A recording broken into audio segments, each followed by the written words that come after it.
to the Restore Nature Now March. I'm Megan McCubbin and I'm so pleased to be bringing you this live stream. The atmosphere here in London today is like nothing else. Of course, we've all gathered on the streets, a coalition of over 300 NGOs and organisations standing side by side together to increase the volume for nature, to keep shouting louder about it.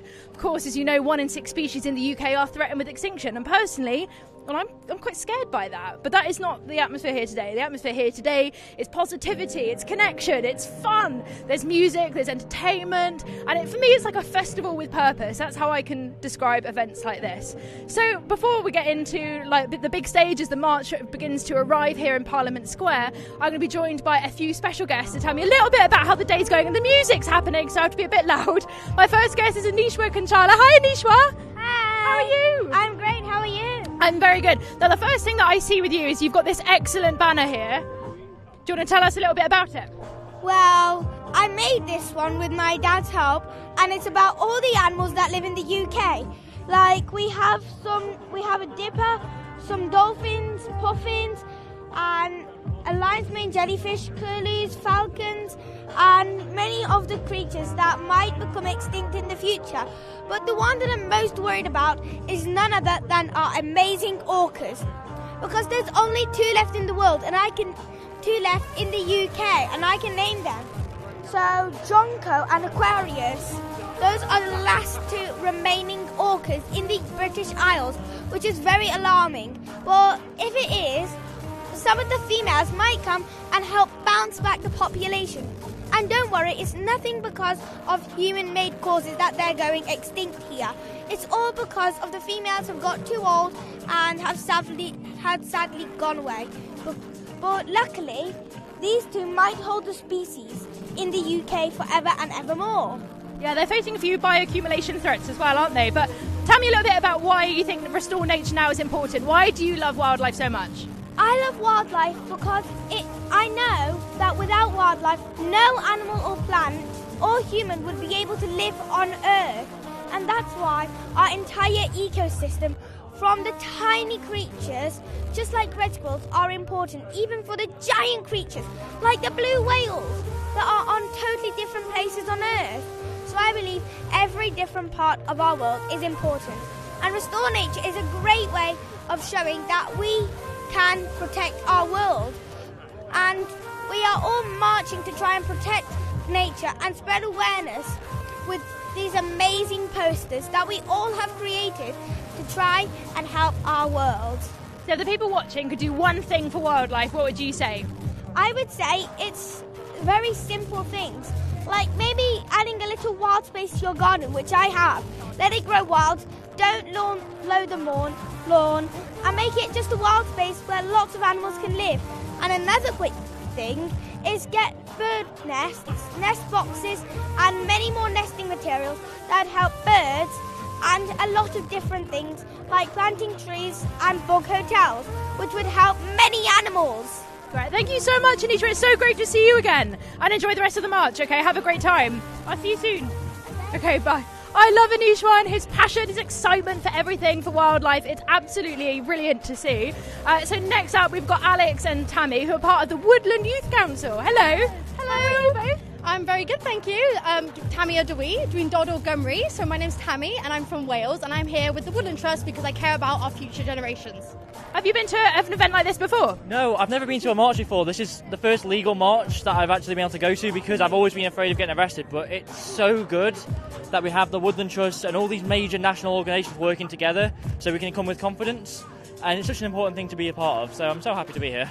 Of course, you both are part of the Youth Council. Youth voices are incredibly important in this conversation. How have you found that so far? Absolutely amazing. And one of the special things about both me and Xander here is that we're from a different part of the sector. So we're from, like myself, I'm from the mental health sector. My career is in mental health, but I really feel passionate about getting into the environmental sector. And I found such a welcoming space here with the Woodland Trust that I'm able to use my skills that I got from my sector and apply them to a conservation setting. And the same with Xander. So yeah, I'm from law, and that's one of the cool things about the youth council setting is you don't have to be an expert in nature to have skills here. They incorporated us in without saying how many trees do you know. I'll be honest, I didn't know that many when I joined.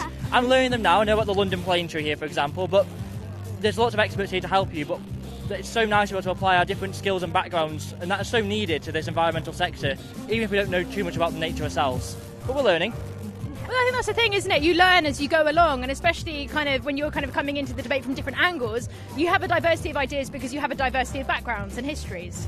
Exactly, yeah. So one of the things that I also want to talk about is the shared solutions that we can get from working like this in a multidisciplinary way. So a lot of our solutions for climate crisis also interlink with so many solutions that, like the mental health crisis, the poverty crisis, cost of living crisis. So there's so many things that you can talk about with people you know and get them connected and invested in our future. Because, for example, with the mental health crisis, someone cares about mental health, they want to help UK mental health to be better, then you can talk about the benefits of having natural spaces easily accessible and how calming that is, and how having a community that cares together, that all work together, decreases isolation. We're not stuck in concrete jungles anymore, we're able to get out and about with people, and that's so powerful for mental health. And there's so many different things, and I've got this, I just want to do a little call out because this book goes into how discrimination interlinks with the climate crisis and a lot more than that. I am not giving it justice. It's a great book, so yeah, give it a try, and I'm going to pass to you for your point. Oh, okay. Well, Michaela's amazing. I think that's an Oh, excellent you book. know her? I know Michaela, she's Yay! great. Oh, sorry. No, she's very good. I guess the thing is, what would you say, obviously coming from Youth Council, for other young people that might be watching that may want to get involved? I think they just should, because the sector is so inclusive. I was really afraid when I joined the sector because of my lack of knowledge and skills. I didn't do a geography degree. I didn't know that much. I didn't grow up with earthworms and liking that sort of thing. But the sector's so inclusive, so to change now, get involved now, even if you're not engaged now, you still can be. It's not too late. You have skills, they're useful. Let's use them. Yeah. Well, now's the best time to join, if not in the past. And is this, the event today, the march, is it kind of inspired you to come out to more? Oh my God, so much. I've wanted to for so long, and everything, life gets busy. Oh, I missed that one, I can't do that day, all this stuff. And then when I heard about how many people are coming to this, how many people care, the power of collective action, I was like, right, I'm clearing my calendar for this. I will be here. I'm determined. I'm so glad to be here. And yeah, once we're done here, I'm just going to run back because I want to get back involved. We're part of the walking woodland that we've got here, so I think there's over 1,000 umbrellas with people being involved in being a tree. And I'm so excited to be part of that because it shows optimistic ideas for the future. Yeah. We can see London, an area which is actually quite green, but in some of the urban areas full of trees, and that just inspires me to say, let's build this. Let's build a future full of these optimistic ideas like tree equity, getting trees into urban spaces. So yeah, I'm really excited to get back involved, and I'm inspired to be here. Great, well, I'll let you guys go back and join in the festivities. Have a great time. Thank you, lovely to meet you both. See you later. Oh, so brilliant. It's great to get so many different voices coming together for that shared commonality. I think sometimes we forget about that. We forget that actually our neighbour is probably working towards the same thing that we are. So actually just knocking on and just speaking to them, you have that shared sense of passion, which is brilliant. So right, our next guest is up here. Hello. Hi, nice to meet you. What's your name? I'm good. I'm Molly. Hi, Molly. Hi. So tell me a little bit about your experience here today. It's been incredible. Just seeing so many people come together from so many different organisations. To just come and march for nature. It's amazing. So you're an ambassador for WWT, is that right? Yes, I am, yeah. It's a brilliant organisation, and obviously they've got a big presence here today as well, which is really nice. What do you think the importance is of collaboration with our big NGOs? I think we're stronger together. We really are stronger together. We can't achieve it all on our own. And when you all come together, you just realise that we work across so many different sectors. Sometimes it's really easy to just be really blinkered on where you are. But yeah, when you see everybody else, you just realise the difference you can make, really. And how have you found it then, being an ambassador with them and coming to events like this? Yeah, it's so amazing, and I can speak about wetlands all day. Please do. So yeah, just being able to talk to everybody about wetlands, and wetlands are the underdogs, and yeah, just being able to raise awareness about what they are and how great they are for the challenges we face, and yeah, just how they benefit us as well. Yeah, it's really rewarding. Love it. Oh, well, thank you so much for joining us today, Molly. Really appreciate you being here. Thank you. See you later. Bye. Now we're going to have a quick break from chatting to lots of wonderful people, and we're going to go to a beautiful film filmed with the remarkable Dame Judi Dench and some other incredible voices.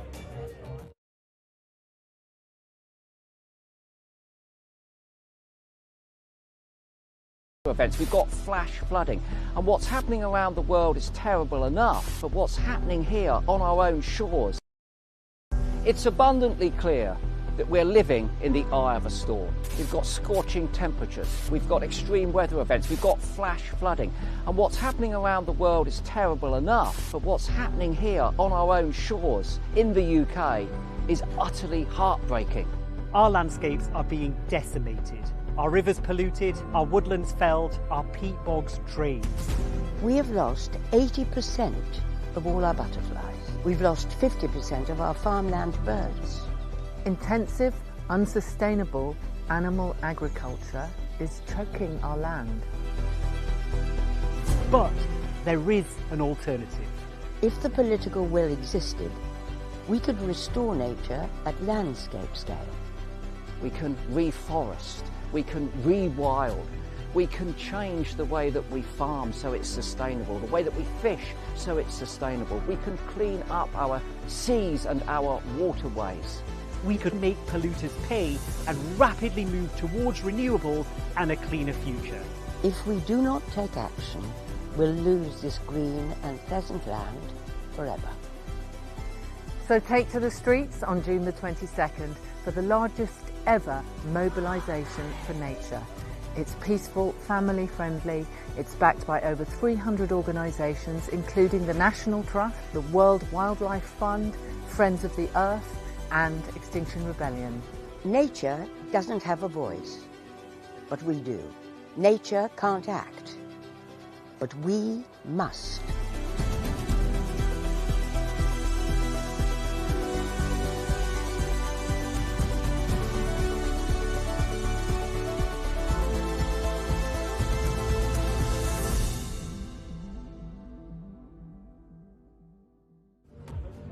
So I've just heard from the march and they're about 10-15 minutes away from reaching us here at Parliament Square. Really exciting. I cannot wait for them to join us in their full force with all their creativity, their banners, their hats, their animal costumes. It's honestly so much fun. And I started the day at the front of the march with people like Emma Thompson, Amir. We'll be hearing from all of those a little bit later on in the day. But the atmosphere is just so lively and wonderful and harmonious. I'm just having the best time. But I'm going to keep chatting with a lot of people who have come to join me now, including some people from the People's Plan for Nature. Hello. Hi. What are your names? Rebecca. Hello. I'm Charlie. So tell me a little bit about People's Plan for Nature, what that's all about. So it's made up by a Citizens' Assembly. We spent 4 weekends in Birmingham discussing how nature was in crisis, what we needed to do to fix it. We deliberated and then created the plan. Okay. What was the plan? It must be a big one. So we came up with 26 calls to action from anyone from individuals, charities, NGOs, businesses, the government in general, and just different calls to action specific to each people, specific to each the people. I'm sorry. And our goal is to have each of these individuals, charities, businesses come back, look at our plan, look at what we need them to do. Some of our focuses are we want people to protect green spaces. We want legislation to be about protecting nature, to be focused on nature first when it comes to what is. Sorry, I'm so sorry. What needs to be protected the most, essentially. Yeah, it's pretty much like a roadmap, so anyone could pick it up and say, what can I do? And it's in there. Yeah, I mean, I've read it and I think it's brilliant. It's excellent. It's a great manifesto, a guide, isn't it, to achieving net zero, but also talking about biodiversity, all of that kind of stuff is really exciting. What was the reaction when it first came out? It was a little bit anticlimactic if I'm honest at first. It was one of those things that you didn't realise how big it was until after the fact. And ever since then, it's just been so empowering, just to speaking about it and having something that is something. When we took it to House of Lords last year, and it's, brilliant, absolutely brilliant. How important is it to come to events like this and be represented alongside all the other brilliant charities and organisations? It's really, really important. We need as much momentum behind the plan as we can. We want people to be aware of it. We want people to know about it. We want people to be able to go to their businesses, to their government, to anyone they can and say, look, this is something that people have created. This is something citizens of the UK have come together and created and come up with. And if we follow this, we can make a difference. So we just want people to just tell literally every single person you know about it. Yeah, I mean, that's the thing, isn't it? It's communication. It's having that chat to people that you might not chat to necessarily about nature and climate and whatever you're passionate about. But do you think attitudes are changing? Oh, definitely, absolutely. And I think as well as it's everyone, so I've always been interested in nature, but like my opinions on how other people perceive nature. It's like you can look at someone and think, oh, you don't care, but then when you listen, it's just they have a different like experience with nature. But the plan is just, it's hope as well, because it's from everyone, from every walk of life. It's truly representative of the UK. So yeah, it's what everyone wants. No, but it's so important, isn't it? And do you feel hopeful being at events like this? Really, really hopeful. It's amazing to see people actually knowing what we're talking about when we mention the plan. Hearing people, oh wait, I remember hearing about this, I know about this, and coming to a big event like this with so many businesses, so many charities, so many different people participating, it's just really amazing, because it means that the momentum is just going to keep on gathering. So it's really important, and it's really great to see. If you were hoping that politicians, and we hope obviously that politicians are here on the ground with us today, but also listening to everything that's going on, what is the one message you'd like to give to the next government? That this plan has been made up with nature at the heart of it. It's not about scoring points politically, it's not about money, it's with nature and how we fix it. So take politics out of it.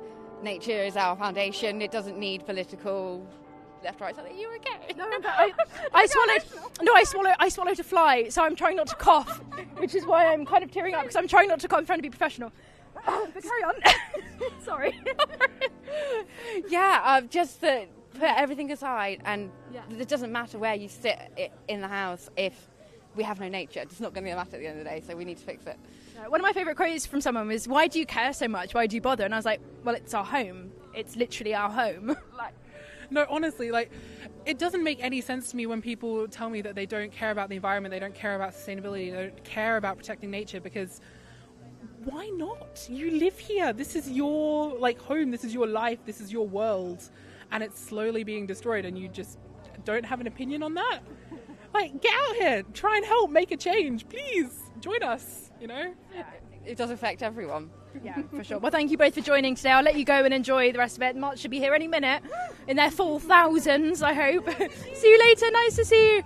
I was really trying not to show them. Bless them. They're so passionate about it, and the People Plan for Nature is great. You can find all details to that online if you look up People's Plan for Nature, and I recommend that you do. All these organisations coming together to work so very hard, and go and support them and do everything you can to ignite together. Right, well, next up we've got Indy Green and Katie Monk. What are you giggling at? I see you over there giggling. James being naughty. Behind the camera. I can't tell you. Very bad. How are you both? Nice to see you here, because you are on the midst of a big adventure. So you made your way to London. We are currently walking from Land's End to John O'Groats. We started on the 10th of May, finishing on the 24th of August, 107 days. We are on day 44. Currently in Yorkshire, but we got the train down here yesterday. Very happy to be here. Well, we're very grateful that you took a day out of your mammoth walk to come today. Why was it so important for you to be here? It's such a big gathering of people, and it's such a large community as well. We just wanted to come and support and just show our voice and just, be in the same atmosphere that everyone else is and just show our support for nature. And how have you found it so far? A lot more people than we're used to. We've been walking for days in the Peak District recently, seeing about 5 to 10 people a day, and all of a sudden it looks pretty quiet behind us now. But there's a big march coming towards us, and there's a lot of people, so it's a bit but it's all good people, and they're all here for a great thing, so it's all good. Yeah. And obviously you're both part of the RSPB Youth Council as well, so you're kind of really representing multiple hats today, which is exciting. Yeah, we need the hats today because it's absolutely boiling. Yeah. But we're with the RSPB Youth Council, who are somewhere behind us, and it's so exciting that all these organisations are coming out and just collaborating with each other and just showing that unity together, because that's how we make change, really. So yeah. I think that's one of the most important things, isn't it? Is getting people to talk, and often they're working on similar things. Yeah. So I think today is the start of potentially a really exciting thing with 300 plus. I mean, I wasn't expecting 300 plus, and I'm over the moon. Yeah, definitely, it's incredible. And like you said, we're here. We're wearing loads of different hats. We're also, the reason for the walk is raising money for a charity called the Hebridean Whale and Dolphin Trust, who I don't think are here today, but they're supporting in spirit. And so anything you give to that would be massively appreciated. But it's so cool, like you say, to see so many people. No, it's not just Chris here anymore. It's everybody else. It's amazing. So it's so exciting to have so much support from so many people. It's really cool. Yeah, but it's been amazing watching you do your mammoth adventure. I mean, you can look up the hashtag Marine Miles, can't you, to kind of follow on where you are. I've been following every day. I'm like, well, how far have you got? Where are you okay? How are your feet? Because, ouch. But an amazing thing. And you guys are so clearly dedicated about nature. So what is it that really drives you to do what you do?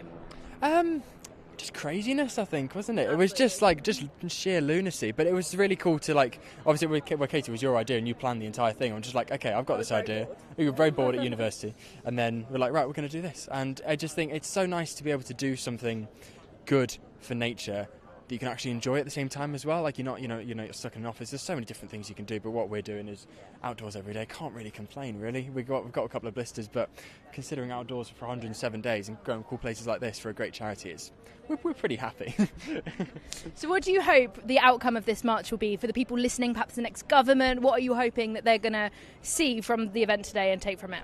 Well, they'll definitely take on board that so many people want to restore nature now. We just need to work together, we need to collaborate, we need to have unity between everyone. And I think because this volume of people has turned out, everyone is going to see the march. It's happening.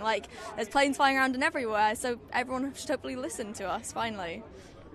Definitely, I agree. I think it's finally time for a bit of listening up. I mean, we're well overdue a time for listening up, but yeah, definitely a strong message being sent today to our new government to, as it says in the banner, restore nature now, I think, and just the fact that it is so urgent, time's running out. Well, we're getting to a tipping point already, so it's now or never, really. So listen.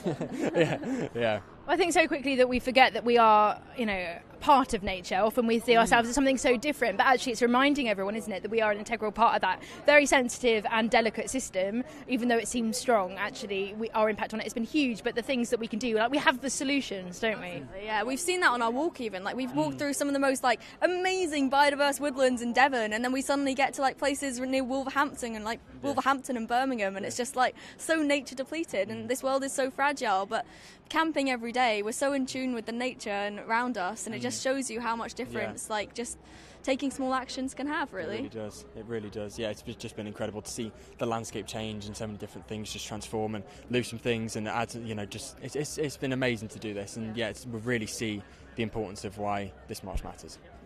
Totally agree. But if we look behind us right now, the march is arriving. You can see somewhere between 40 to 60,000 people, I heard, making their way here to Parliament Square at the minute. It's amazing. You've got everyone. You've got the RSPB, you've got the National Trust, you've got the RSPCA, you've got the Woodland Trust, you've got all the big things, but you've got the grassroots stuff. You've got Hunt Saboteurs, Extinction Rebellion, everyone coming together with that shared commonality, because we're all working towards the same thing, so why not stand together?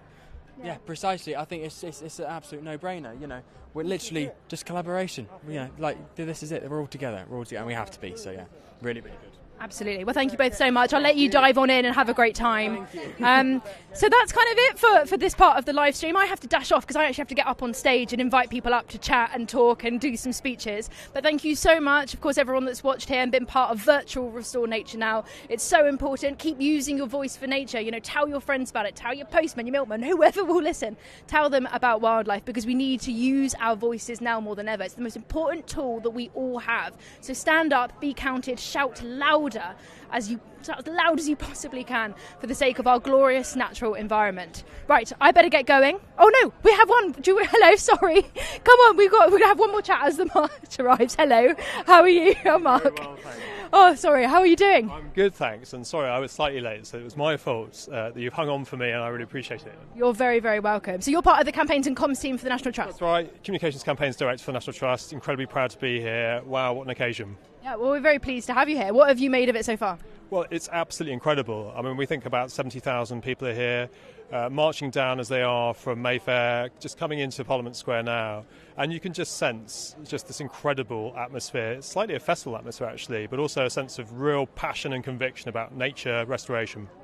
What's the one message you kind of hope that people will take from this event today? I think it's politicians really need to listen. I mean, it is the main issue that really hasn't come to the fore through this electoral campaign, and that's extraordinary when you consider how important nature is to people in this country. I mean, 79% of people are saying not only is it important to their well-being and also to the economy, but 4 in 10 people are saying they will think about who they vote for given their environmental policies. So actually the National Trust today, is my little prop here on the front page of the newspaper, as you can see, has launched a campaign, and it's basically about politicians taking seriously, whoever they are, whatever political party, water quality in the state of the UK's rivers. So important, and something we've spoken a bit about with the sewage and everything that's happening and threatening these really vulnerable ecosystems, but we've got to do something about it now, surely. Absolutely, and I think the fact that you have got such a span of organisations here tells you something. I mean, the National Trust was founded to look after nature and green spaces. Way back in 1895, we were fundamentally a campaigning organisation, so in a way you can see us going full circle by being here, because we are campaigners at heart. Good, well, I'm pleased to hear it. We need to use our voices now more than ever, and everyone is a piece of that puzzle, so it's great to have you here. No, it's great to be here. Thanks, Megan. Thank you so much, Mark. Really appreciate it. Okay, see you later. Right, well, now people really are gathering behind me, so I really better dash up on stage so we can get started with everything. Thank you so much. Remember, use your voices, shout louder than ever before. Right, see you later. Bye. I've got to run.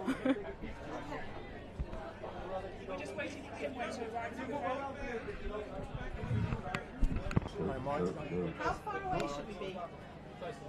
The closer the better, guys. Yeah.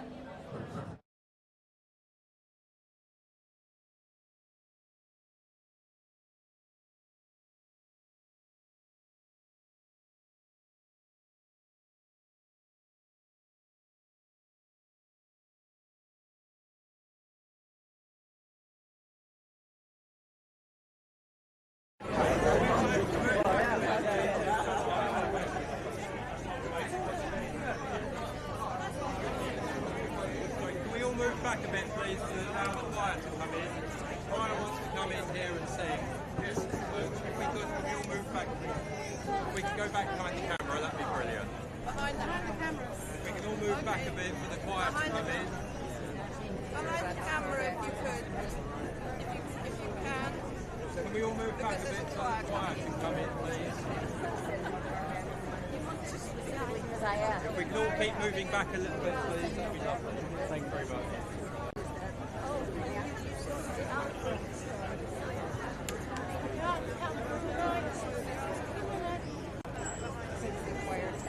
Could we all move back a bit for the choir to come in, please?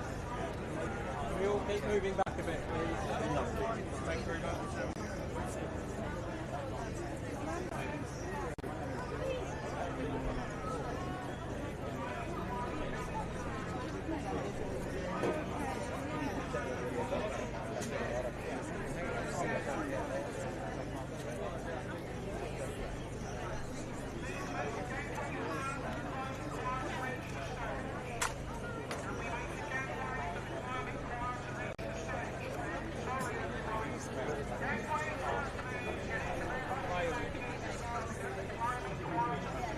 If we can all keep moving back, please, so we can get the choir in.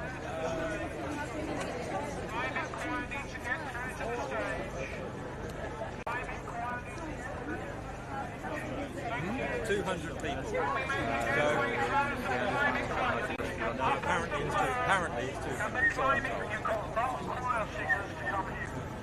Can the climbing choir get through to the stage, please? Climbing choir through to the stage. Thank you. Right. Is it here all right? Wherever you can.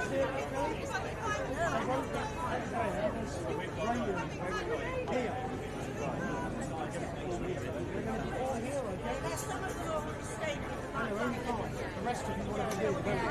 Can we make space for the climbing choir to get through to the singers? The climbing choir are here to entertain you. Everyone keep moving back a bit, just a touch. We've got some singers to go in front here. Can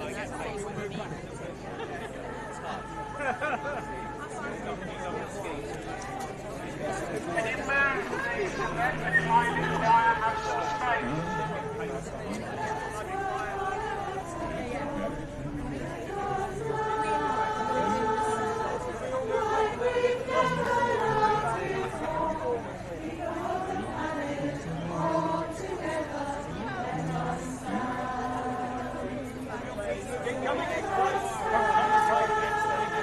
Bunching up. Can you make some space for the climbing choir, please?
Day so far. We have just heard that there's between 80 and 100,000 of you. It's amazing. So thank you so much for coming and being here. Right, we're going to get started right away, and I'm going to introduce the Climate Choir. We've got Dave, we've got Sally, Fiona, Kay, Kai, and Kimway. So huge round of applause for the Climate Choir, please. And we've got you.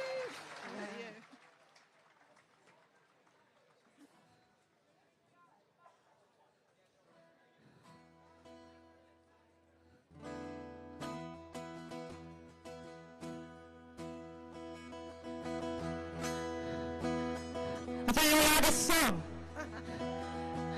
It's just like a song you know, but no one else has got the word angels in it, and we're going to sing the word nature.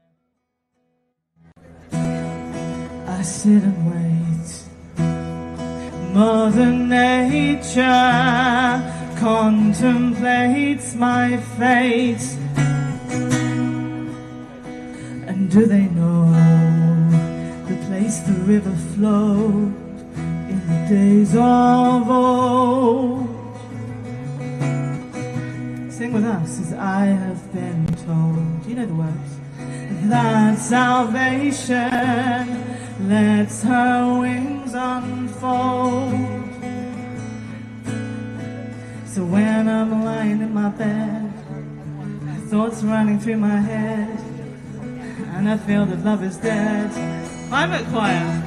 I'm loving nature instead. All of you, and through it all, she offers me protection, a lot of love and affection, whether I'm right or wrong, and down the waterfall, wherever it may take me, I know that life won't break me. When I come to call, she won't forsake me. Sing it! I'm loving nature instead. When I'm feeling weak and my pain walks down a one-way street, I look above and I know I'll always be blessed with love.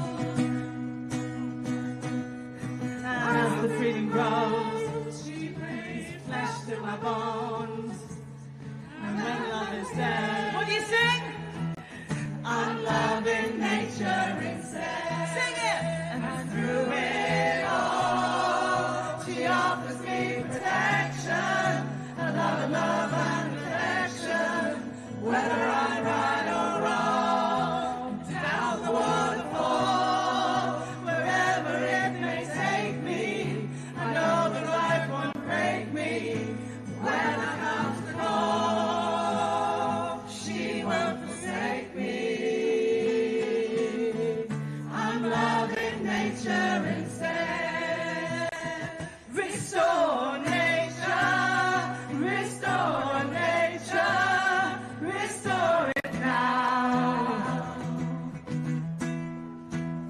Restore nature, restore nature, restore it now.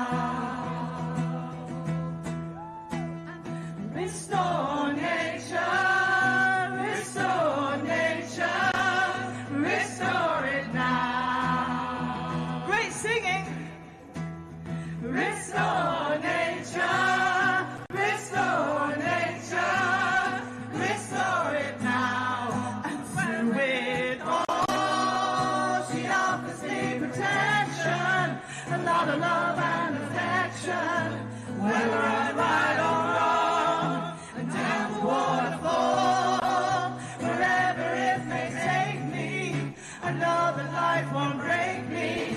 When I come to call, she won't forsake me. I'm loving nature instead. Sing with us, restore nature. Nature, restore nature, restore it now. And let's hope they can hear us in there. Can you hear us? Restore nature,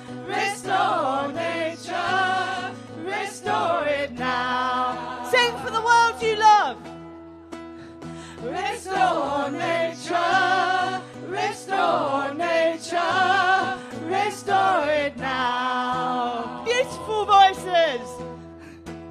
Restore nature, restore nature, restore it now. Let's hear those voices. 1, 2, 3. Restore nature, restore nature, restore it now. Restore nature, restore nature, restore it now. Restore nature, restore nature, restore it now. Restore nature, restore nature, restore it now.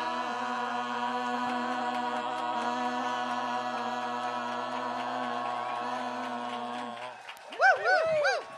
Well done, you guys.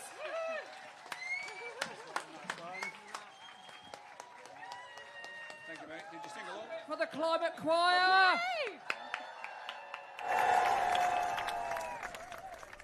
All you beautiful organisms. Fantastic. Thank you so much for coming. What are we going to do this afternoon? Restore nature now. Restore nature now. Louder. Restore nature now. Restore nature now. Restore nature now. Okay, thank you very much indeed. Now, before we start off, I've got a request here from the stewards. We are worried about a crush at the front. There are lots of young people here at the front. Would everyone very gently and slowly edge backwards by 1.75 metres? Oh, stop it. You're too specific. 1.75 metres. Just edge back a little bit. There's not a lot of room down the front. That's great. Thank you very much. You can see movement taking place. It's great. We've got a full lineup of speakers coming up, haven't we, Beast? Oh, we've got some great people who are going to be talking to you a bit about their passions and a plea for restoring nature now. And we're starting off with an excellent first guest. She's a fantastic wildlife TV presenter. She's also president of the Wildlife Trust. Without further ado, Liz Bonnin, everyone. Let's hear it for Liz Bonnin.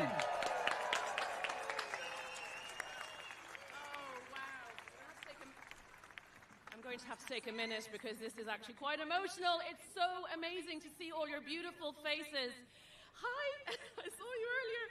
Yeah, I'm very excited. Thank you all for being here and making your voices heard and amplifying our collective message and playing a part in this historic day for nature, for the climate, and for our future. Galvanizing a collective purpose through peaceful protest has proven time and time again to be incredibly effective in creating positive change for the world. You are standing firmly on the right side of history. You understand that without a healthy planet, we can't survive, and it speaks volumes today.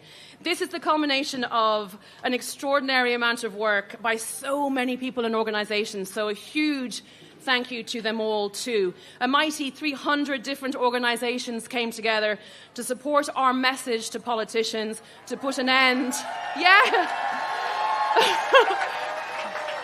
Not to mention the... How many are we, Chris and Megan? Like, are we over 100,000 people, do you reckon? 80 to 100,000 people, as well as 300 different organisations, to support our message to politicians to put an end to the shocking and relentless attack on nature.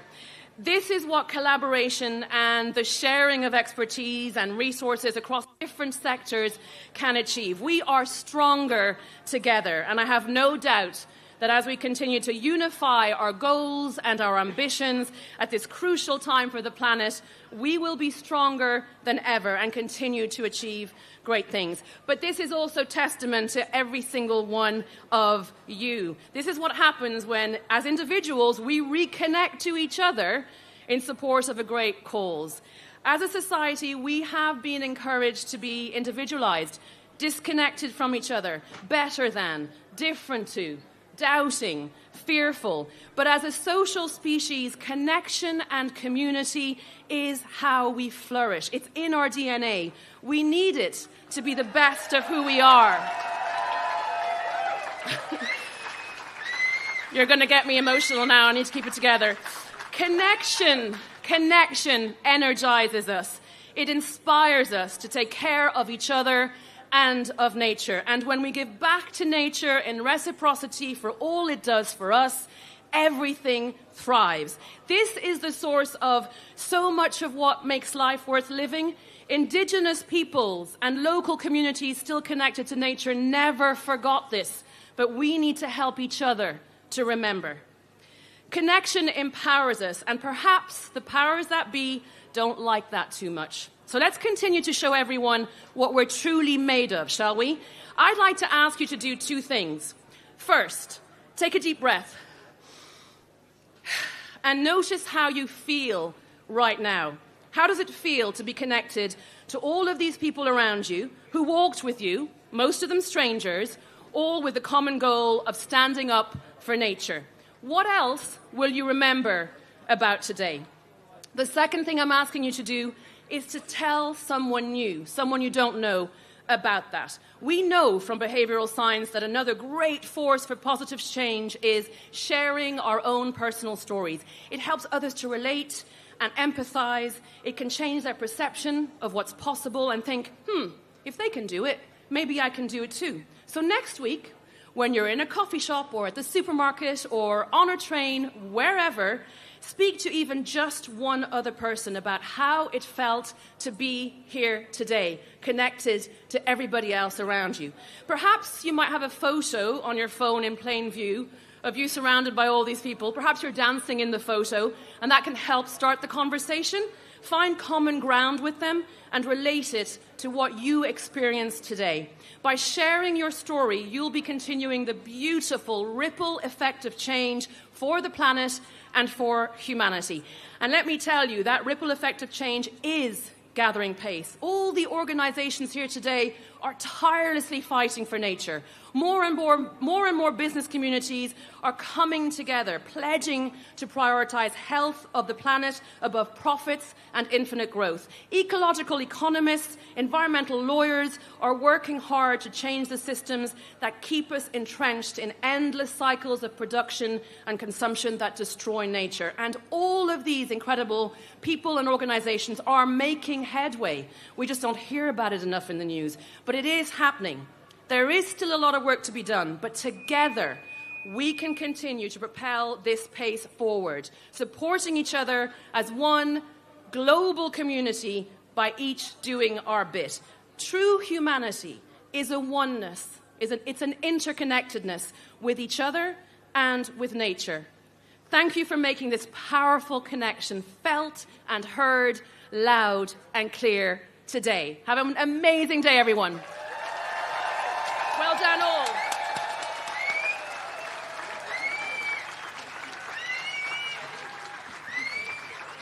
Thank you, Liz.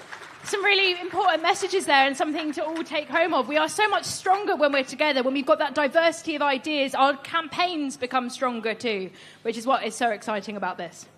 OK, he's not 60 and he isn't deadly. Well, but he's the best thing since a brace of scorpions and some pit vipers. Put your hand together for Steve Backshall.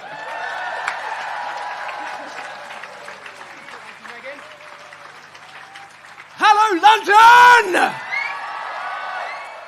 I have always wanted to say that. Yes, my name's Steve Backshall, and this fella here is who I am here for. This is Kit. He's my little boy. Kit, you got anything you want to say? Attack the wildlife and stick to wildlife wall. Yes! My boy. Thank you so much. I've been lucky enough to spend pretty much my entire life working with wildlife, and my finest and most treasured moments have all been right here. When I say right here, I don't mean right here. That would be ridiculous. But I do mean here in our sceptred isles. You know, we have treasures here to equal anywhere else on the planet. I've been paddling off the coast of Cornwall and had a leatherback turtle paddle into my boat. Been swimming in a seagrass meadow and have a spiny seahorse nudging against my mast, and then a grey seal came over and took its place. I've broken through the cornice on the crust of Ben Nevis on the summit as diamond dust snow sparkled, and you could see all the way to the horizon the most beautiful peaks in our continent. And it's ours, it's our heritage, it belongs to us, and it's up to us to take care of it. Now, last year I had a special birthday. I turned 50. That's where... No. That's supposed to be a gasp of disbelief. No, too late now. Come on, don't patronize me. 50 years is a neat metric for measuring change. And in the 50 years that I've been here on this planet, we have more than doubled our human population. In the same time, we've lost more than 60% of our wildlife, more than 30% of our forests. That cannot continue. And it's seeing the positivity, the real adoration of nature that is here today that is going to be the only thing that will stop that. We are the nation of Elgar, of Dylan Thomas, of Jane Goodall, Rabbie Burns, of Michaela fricking Strachan. Nobody loves their nature more than we Brits. And yet, the very people that we have given the stewardship of our nature have been found wanting and have been asleep at the wheel. Now, thank you. Any of you out there who have seen my kids' television series, Deadly 60, I'm going to need your help right now. So to any of you out there, this is how I sum things up normally. I might say, for example, that a peregrine falcon is the fastest creature ever known to have lived, thundering down from cliff faces to hit its prey on the wing at as much as 200 miles an hour. It is definitely... And then you all would respond with deadly. Can you do that for me? Okay, fantastic. So, to believe that the only metric of progress has to be economic growth is definitely... To believe that in a planet of finite resources you can continue that growth indefinitely is definitely... To pour effluent, contaminants, raw sewage into our waterways continually is definitely... And to have a government who can believe that this means nothing and that nature and bringing it back is not critically important would be definitely... I said it's definitely... It is unquestionably... Thank you all very much. Have an amazing day.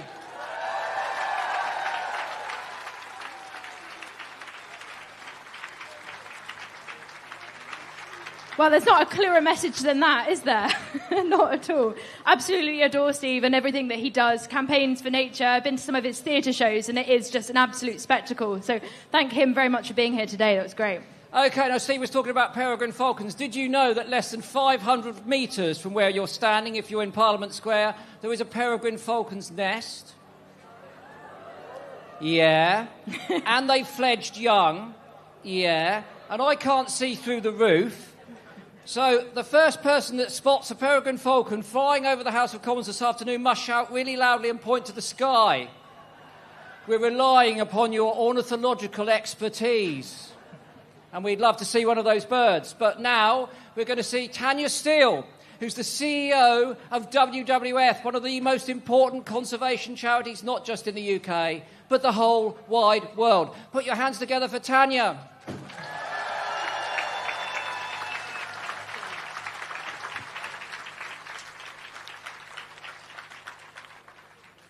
It is amazing to be here with such an incredible crowd. I cannot believe how many people have come out today for nature.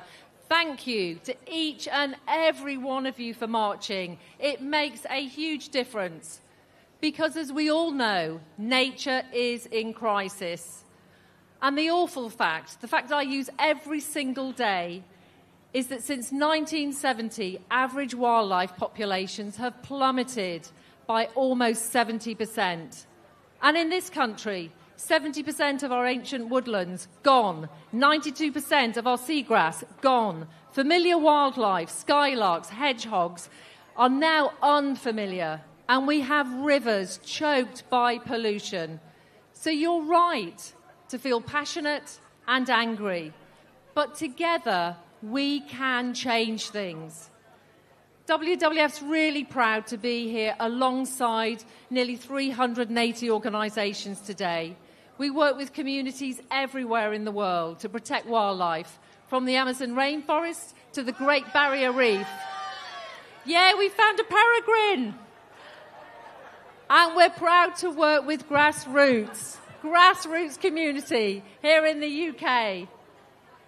But when we give nature a chance, when we give it a helping hand, it bounces back. We've seen beavers back in our rivers, the return of the large blue butterfly and red kites across nearly all our skies in the UK. Your support, your work, your commitment has made these stories possible. But we know that now our political leaders, the ones that will be in there soon, they need to step up. Our polling shows that 80% of the nation, and I feel like most of you are here today, but 80% of the nation cares about nature and climate change. But more than half don't think our politicians care. Our leaders have fallen behind, and it is time that they caught up. So let's send a clear message to those who want our votes that we expect them to act now, to restore nature now. And recognising too that the actions that we take here, the food we import, the emissions we pump into the atmosphere, affect wildlife and wild places all around the world. And the clock's ticking. Our next government must take what is going to be our last opportunity to protect nature. Because there's no economy without nature. There's no food without nature. There is no future without nature. And if we restore nature, nature will restore us.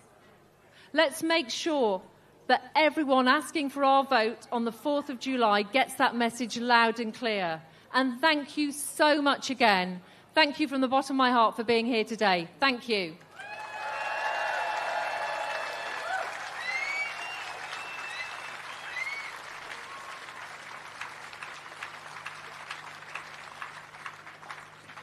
Did someone honestly see a peregrine falcon?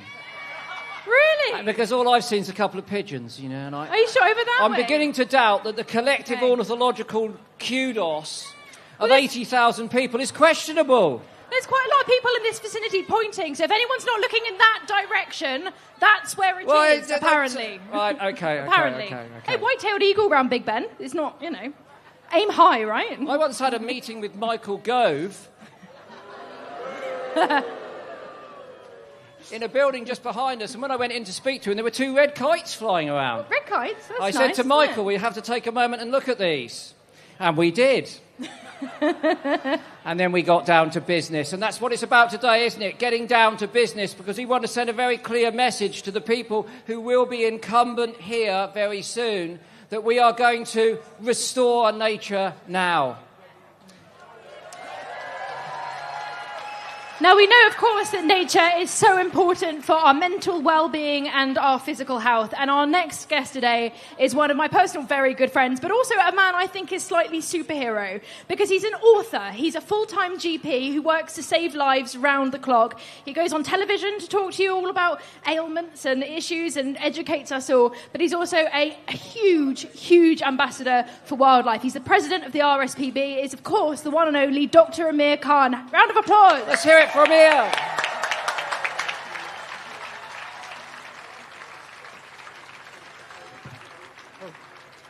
Hi everyone, how are we doing?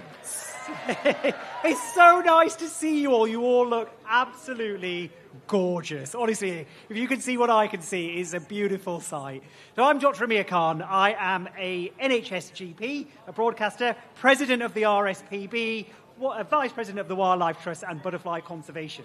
And people often ask me, as a doctor, they go, Amir, why are you so worried about nature? As a doctor, surely you should just focus on seeing patients.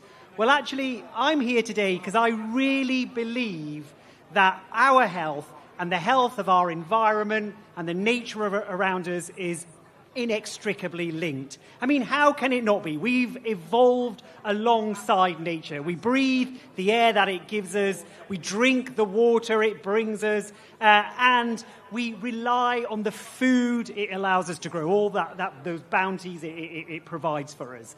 And if any of those systems get sick, then so do we. And that's what we're seeing now. The system is sick, and we are seeing that. And my job as a doctor is to recognise symptoms and put them together and diagnose and treat an illness. And this nature crisis that we're in now is a symptom. It's a symptom of a much bigger disease, a disease that has been allowed to happen by a small number of people who benefit from it. And for the rest of us, we get sicker. For the rest of us, our planet gets sicker. For the rest of us, our wildlife numbers deplete. So it's really important that we act now. The air we breathe is vital to our health. If we breathe in polluted air, the kind of things that we breathe in cause inflammation in our body. It causes something called oxidative stress that increases our risk of respiratory illnesses like asthma and emphysema. It increases our risk of heart disease and certain cancers. It's even been linked to dementia and premature death. We've seen already the negative effects that polluted water can have on our health. We've seen sewage being pumped into our rivers, agricultural waste, industrial waste, urban waste. All of that has led to me seeing patients in my own area with E. coli infections because they've been swimming in those rivers. We saw recently cryptosporidium infections in certain parts of Devon. We need that to stop. And it doesn't just stop there. It's the food that we eat. With climate change, with warmer and wetter winters, a lot of our crops are likely to fail. It's predicted that about 17.5% of wheat and barley is going to fail as the weather changes. And that's going to lead to increased food prices and more food poverty. I work in inner city Bradford, one of the most socially deprived areas in the country. I already see the cost of living crisis and the effect that has on people's health. As food prices go up because of climate change, I'm going to see more and more of that. We're all going to see more and more of that. We're going to see health inequalities widen. The rich will be able to manage. They'll be fine. But the most vulnerable in our society will really suffer as a result. And it's not just us. Thank you.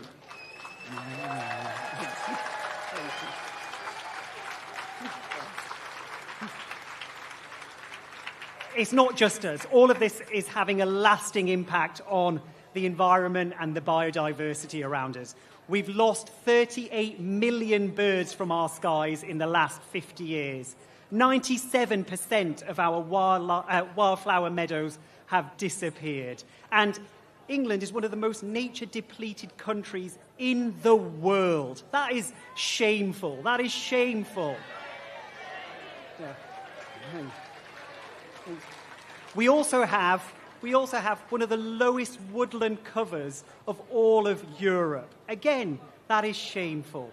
And according to the State of Nature report, 1 in 6 of our British species is at risk of extinction. So what we need is an environmental rights bill. We need the next government, whoever that is, whoever that is, to put a plan in place that will really restore nature now. We've got legal protections for nature, but we haven't seen any main political party have a tangible plan that makes sure those legal protections stay in place. And there are solutions to all of this. There are solutions. We need green jobs. We need to move to renewable energies. We need polluters to pay for all of that.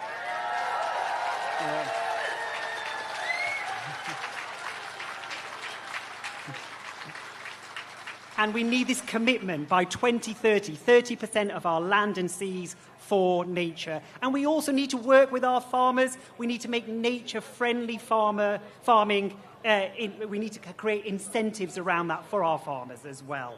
So, thank you. Thanks.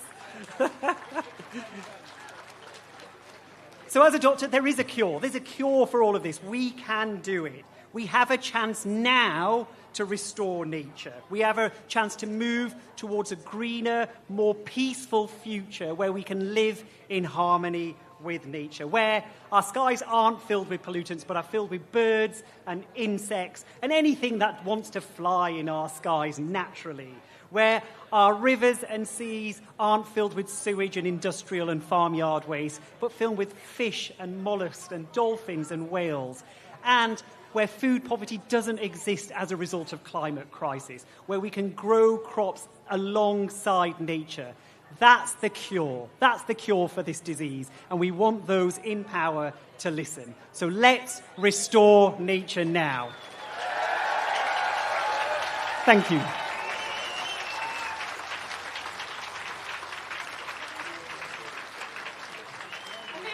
A legend. I don't know how he has enough hours in the day. I really don't. He is such a special person that works so dedicatedly to the restoration of not only our personal health but our planet's health as well.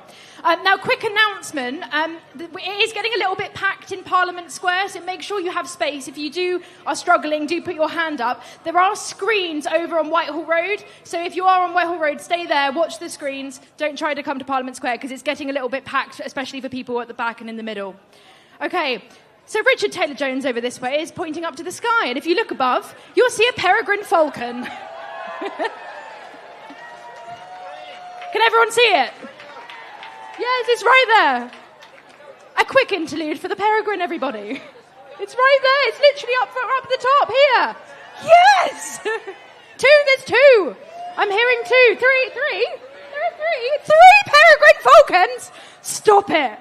That's a bit exciting, isn't it? Wildlife making appearance when we're here trying to fight for it. That's so brilliant. You don't get that very often on your nature marches. That's lovely. Yeah, above your head.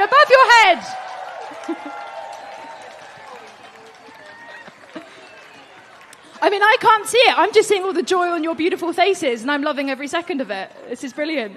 Okay, we'll keep an eye on the peregrine. But we're going to stick to time, so I'm going to drag Indy Green, who's currently watching the peregrine, on stage now to say a few words. Welcome, Indy Green.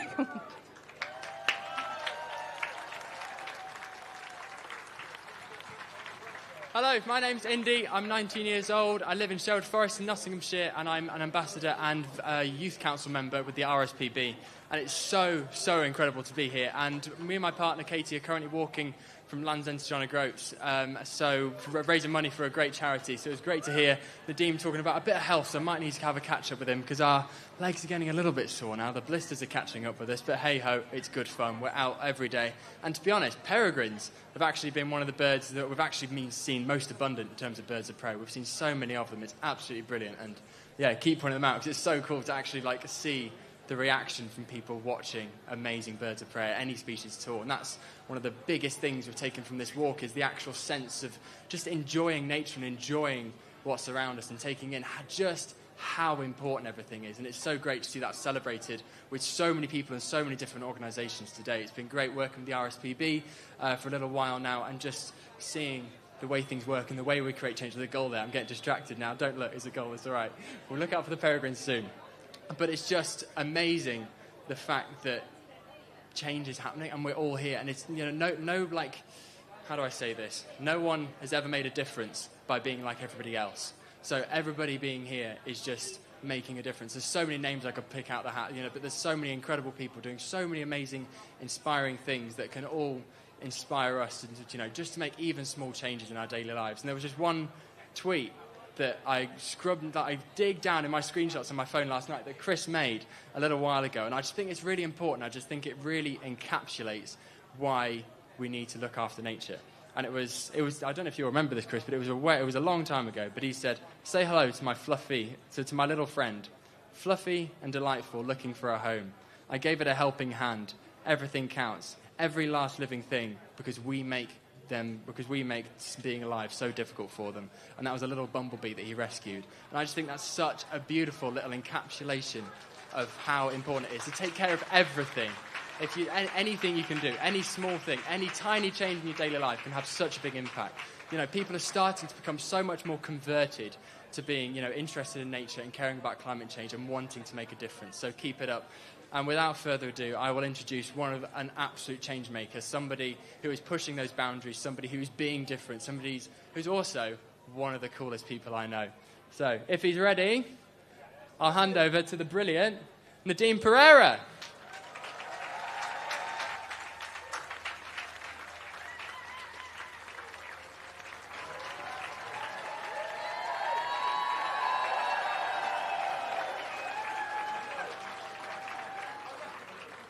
London, London, London. You look beautiful today. So my name is Nadeem Pereira. Before we get started, I just want you all to make some noise for yourselves today for turning up on such a Saturday where you could be doing anything, but you guys are all here to protect and stand for the nature that we all know and love. So big respect to everybody here. Everybody here. Now, just so I don't get caught in the adrenaline of being on the stage, we're going to do a quick selfie. Super quick.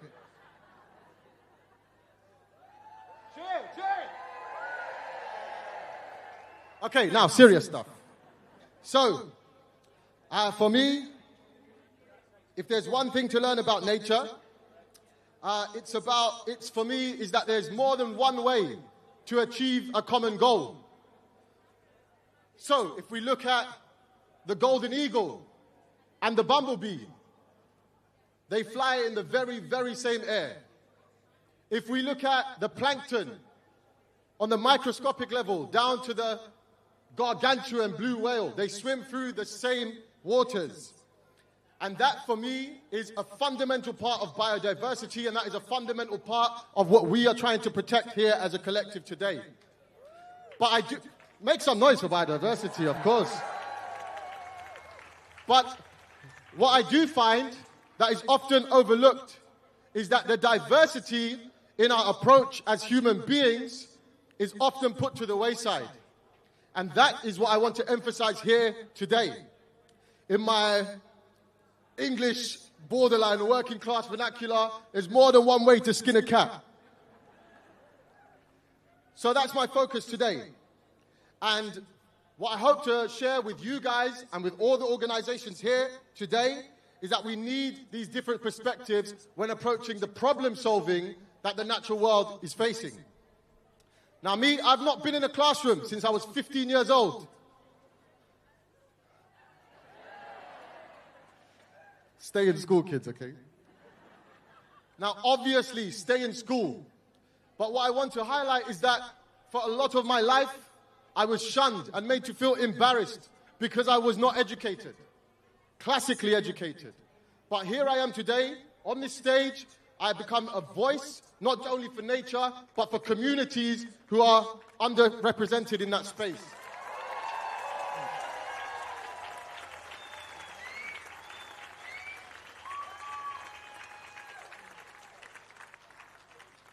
So, born on a council estate, East London, single mum, all of that. When I was in school, knife crime was the highest in my borough, the highest. And I was labelled troublesome, disruptive, rebellious. And now, if you ask anybody that knows me, they would describe me as troublesome, disruptive, rebellious.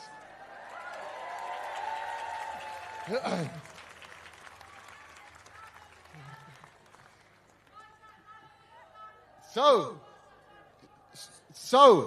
one thing I found is that whilst I was shunned from the classical education system, there was one place that always welcomed me with a warm embrace, and that one place was the forest. It was nature.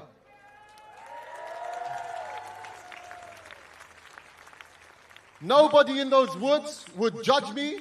Nobody would ask me to be anything I didn't want to be. They allowed me to be exactly as I was, no matter how I was at that time. And that is the ultimate message I want to send today, is that there is no one way to be a lover of nature. We can all love it in the way we see fit.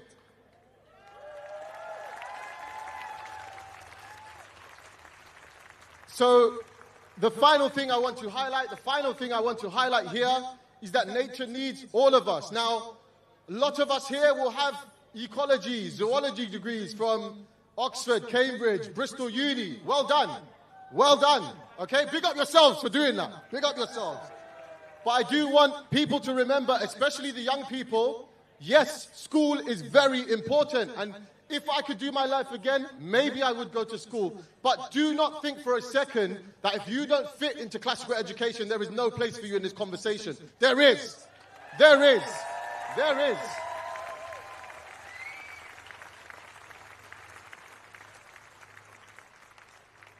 So remember, if we do these differences of approaches, the next time if you do hold one of these degrees and you're speaking with someone like me, include us in the conversation, because we have great ideas, we have great input and great contributions that often are a lot cooler. But together, guys, we are more creative, we are stronger, and we protect nature. Thank you very much.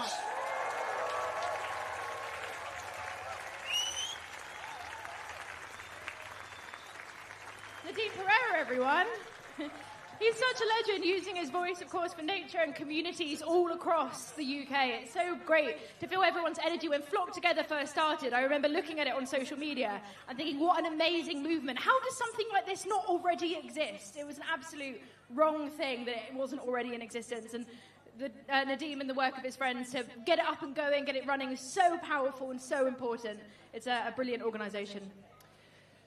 Thanks, Beast. Now, last weekend, you may have seen the Trooping of the Colour. The royal family on the balcony. And they had the red arrows as a fly past. But we've just had peregrine falcons. Yeah. You can keep your red arrows. We've got the fastest animals on the planet ever. Next up, I want to put your hands together, please, to welcome Assad Raymond.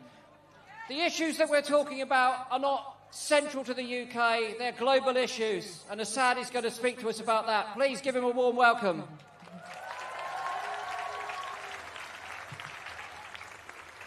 Thank you very much. First of all, respect to all of you, and I bring greetings from the global climate justice movement. And I'm not as tall as Nadeem, so it's going to go down. All right. And I'm not going to be as funny as Nadeem either. Friends, we are standing together at an unprecedented moment. Our planet, a magnificent web of life that provides the air we breathe, the water we drink, the food we eat, this symphony of life that sustains all of us now hangs by a thread, under constant threat by the intersecting crisis, not only of the climate catastrophe, of inequality and poverty, of collapsing ecosystems, but the relentless scourge of war and injustice. Violence against human beings going hand in hand with violence against Earth itself. It's a path of destruction that we know began 500 years ago, when colonisers exploited land and people, stripping them of their resources and their wealth. And it broke our connection not only with land, but with each other, and has left half the world still struggling to survive. And today, when that continues today, when nature and communities alike continue to be plundered for profit, when forests are felled and rivers are poisoned and lands are scorched and wildlife driven to extinction, those on the front lines, indigenous peoples, black and brown communities, the poor, those who are the custodians of our lands, are also being sacrificed. And the scars of those conflicts over access to resources, of land and power, are already being borne, not just by our land, but by the people themselves. And today, that continues to be driven by the fossil fuel industry, by deforestation for industrial agriculture, and by the giant corporations who for them profit and greed are the only thing that matters. And now we know, we look around the world, as natural habitats shrink and biodiversity declines, the competition for what remains becomes ever more deadly. Dwindling water supplies, fertile land and critical minerals are the new flashpoints for war and conflict in every corner of this planet. Ecocide and genocide fill our TV screens on a nightly basis, connecting the past, the present and the future, where the lives of some people matter less than the lives of other people, where food has become a weapon of war and non-human life has no value at all. But friends, amidst this bleak reality, there is also hope and a way forward, where for climate and ecological justice, must also be a fight for decolonisation and peace. Where we rebuild our bonds within our societies and across our societies. Where this fight to restore our ecosystems is also a fight for the rights of Indigenous people. It's a fight for the rights of those who toil in poverty and a fight for those who continue to cry out in the name of justice. Friends, just imagine a world where nations come together not to wage war, not to drop bombs on innocent civilians, but to fight together for the survival of our planet and its people. Where the never-ending resources poured into weapons and conflict are redirected towards repair, restoration and reparation. We know another world is not only possible, but essential, and it's already been born in every corner of the world. When you see the Indian farmers fighting to protect their food systems and their land, when you see Indigenous movements protecting what's left of our biodiversity, and here, where our climate justice movement has connected the call for a ceasefire in Gaza with targeting those who are not only profiting from fossil fuels, but also from arms sales. Friends, together, we have the power to build a world where the wounds of colonialism are healed, where biodiversity thrives and war is a distant memory. We owe it to those who came before us and those who will come after us that today, as a movement of movements, we stand as stewards of the earth, as guardians of biodiversity, as champions of peace, and as sisters and brothers across races and borders, and fight for a just, peaceful and sustainable world where everyone has the right to live with dignity and in harmony with our planet. Thank you.